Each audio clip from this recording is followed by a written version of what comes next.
जरांगे पाटलांची समजूत काढण्याचे सरकारचे प्रयत्न निष्फळ ठरलेत। पण जरांगेंच्या सरसकट आरक्षणाच्या मागणीला सरकारतर्फे स्पष्ट शब्दात नकार देण्यात आला। त्यामुळे जरांगेंनी नोंदी सापडलेल्यांच्या सगळ्या सोयऱ्यांना आरक्षण देण्याची नवीच मागणी केली आहे। पाहूयात हा रिपोर्ट।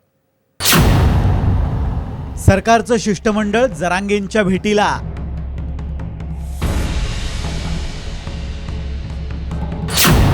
सगळे सोयरे शब्दावरून आरक्षणाचं घोडं अडलं। सगळे सोयरे हा शब्द त्यात टाकला गेलेला आहे, पण तो नियमामध्ये कुठे बसत? सगळे सोयरे म्हणजे कोण? जरांगेंच्या प्रश्नावर सरकार निरुत्तर। मराठा आरक्षणाबाबत निर्णय घेण्यासाठी मनोज जरांगे पाटलांनी सरकारला दिलेला अल्टिमेटम संपायला अवघे 3 दिवस शिल्लक राहिलेत। 24 डिसेंबरच्या अल्टिमेटमवर जरांगे पाटील ठाम असल्यानं आता सरकारची पुन्हा एकदा धावाधाव सुरू झाली आहे। ग्रामविकास मंत्री गिरीश महाजन, उद्योग मंत्री उदय सामंत आणि रोजगार हमी योजना मंत्री संदीपान भुमरे यांच्या शिष्टमंडळानं आंतरवाली सराटीत जाऊन मनोज जरांगे पाटलांची भेट घेतली आहे। पण सरकारनं घेतलेल्या निर्णयावर हरकत घेत जरांगे पाटलांनी सरसकट आरक्षणाची मागणी केली आहे।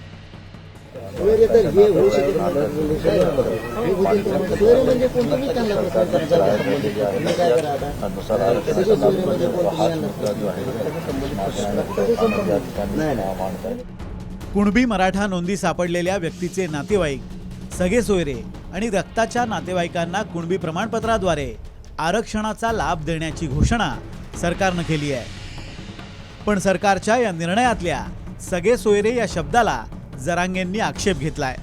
घोषणा मोठी झाली, त्यांनी एखादं घर आहे मोठं, त्याला दरवाजाही मोठा दिला पण कडी कोंडाच दिला नाही।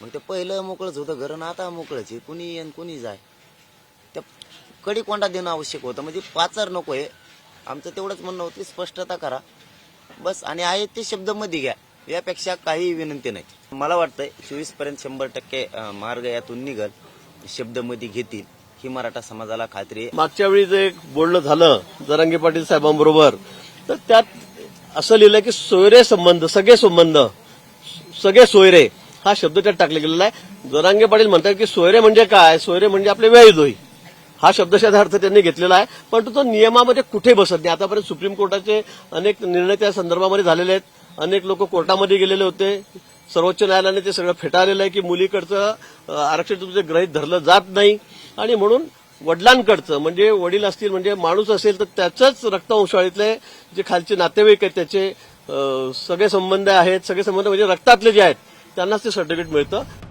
सरकारी शिष्टमंडळाशी झालेल्या संवादादरम्यान सगळे सोयरे म्हणजे तुम्हाला कोण अपेक्षित आहेत असा सवाल जरांगे पाटलांनी केला। त्यावर सगळे सोयरे म्हणजे रक्ताचे नातेवाईक असं उत्तर गिरीश महाजनांनी दिलं। वडिलांव्यतिरिक्त आत्या आणि मामांनाही आरक्षण मिळणार का असा सवाल जरांगे पाटलांनी केला।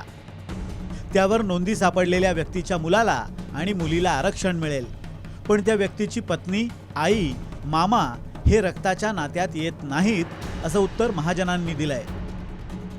जरांगेंच्या म्हणण्यानुसार सरकारनं आपलं उपोषण सोडवताना सरसकट हा शब्द लिहून दिला होता। त्यावर तो शब्द लिहून देताना आमच्याकडून अज्ञानपणातून ती कृती झाली होती असं उत्तर महाजनांनी दिलं। महाजनांच्या या उत्तरावर एवढं अज्ञानी सरकार कुठलंच नाही असं जरांगे म्हणाले। यानंतर सगळं चांगलं सुरू असताना तुम्ही का ताणताय असा सवाल महाजनांनी केलाय। तसंच सगळ्या सोयऱ्यांसाठी देशातला कायदा बदलता येत नाही असा मुद्दा महाजनांनी मांडला।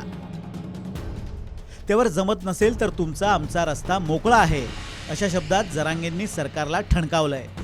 की बऱ्याचशा ठिकाणी असं झालेलं आहे की कुणबी नोंदी असतानाही नाहीत म्हणून सरकारकडे अहवाल पाठवलेले आणि त्यानंतर तिथं नोंदी सापडलेल्या।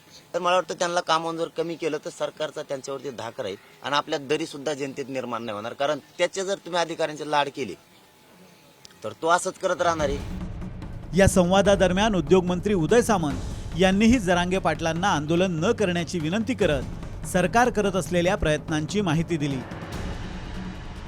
सर्व मराठ्यांना आरक्षण मिळेपर्यंत शिंदे समिती काम करेल अशी माहिती उदय सामंत यांनी जरांगेंना दिली।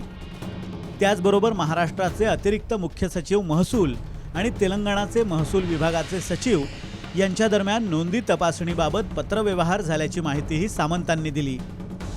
तसंच मुख्यमंत्री एकनाथ शिंदे हे तेलंगणाच्या मुख्यमंत्र्यांना पत्र लिहिणार असल्याचंही उदय सामंतांनी जरांगेंना सांगितलंय. मुख्यमंत्री मोदींच्या संदर्भामध्ये सांगितलं, तो अजून आम्ही अभ्यास केलेला नाही, म्हणजे मला माहिती नाही वैयक्तिक, पण या संदर्भामध्ये रात्रंदिवस आम्ही ते काम करतोय. अजूनही न्यायमूर्ती शिंदेच्या अध्यक्षतेखाली ते काम दररोज चाललेलं आहे. सगळे जिल्हाधिकारी, सगळे अधिकारी, सगळे कर्मचारी हे रात्रंदिवस हे काम करतायत, अतिशय वेगाने काम करतायत. आणि 2 महिन्यांच्या खंडानंतर आता सरकार विरुद्ध जरांगे हे दोघेही पुन्हा एकदा आमने सामने आलेत. यापूर्वी 2 वेळा जरांगेंनी सरकारला आपल्या समोर गुडघे टेकायला लावले. आता तिसऱ्यांदाही जरांगे पुन्हा एकदा सरकारला आपलं म्हणणं मानायला लावणार की सरकार आपलं म्हणणं जरांगेंच्या गळी उतरवणार हे पाहायचंय. लक्ष्मण सोळुंके, साम टीव्ही न्यूज, जालना.